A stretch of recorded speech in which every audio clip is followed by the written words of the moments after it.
Okay, the experiment that we were involved in looks at two aspects of cognitive radio. For cognitive radio to work, one needs to be able to find the holes in the spectrum and to use them.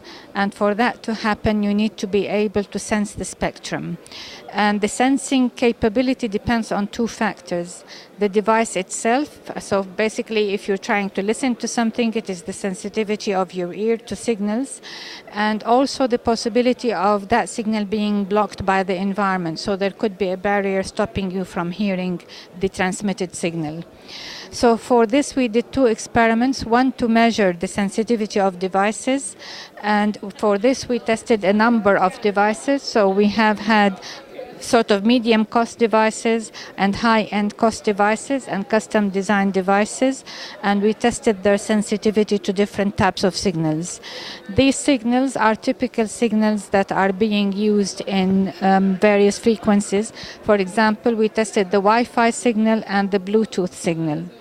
And the main finding from this experiment is that only high-end devices can predict the occupancy of the spectrum accuracy. And that means that is a very serious consequence for cognitive radio, because that means sensing devices, low-cost sensitive sensing devices, which might be practical to apply for cognitive radio, are not going to be very successful in detecting the primary user. And if you rely on them, you might have the possibility of interfering with the primary user. Examples of these devices are low-cost devices like the air magnet device, and we have got the commonly used TLOS device, which is in the testbed at TU. And here we also have a USB device, which is the Wi-Spy, designed specifically for Wi-Fi bands.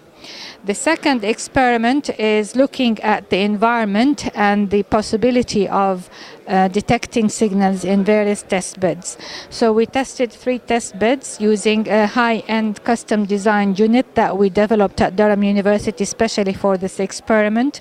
And we tested the air cabin at EADS, we tested the office environment in TU Berlin, and we also tested the semi-shielded environment in iMinds.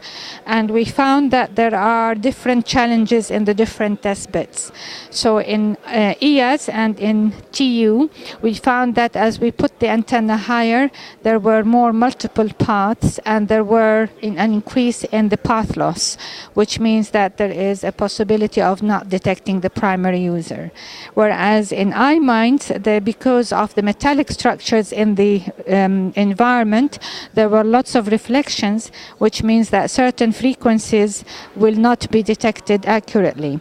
And these are the findings that we have so far. We will be using the results from these 2 experiments to process the data further. For example, we will be looking at localization, and that means the ability to identify the location of the primary user depending on the measurements.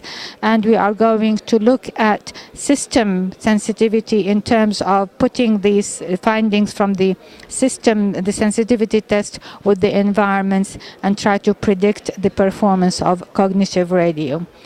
Some of the results that we have obtained in these 3 tests are already being considered to be put into the International Telecommunications Union to go into their ITU recommendation 1238 in terms of the performance of Wi-Fi systems in these environments.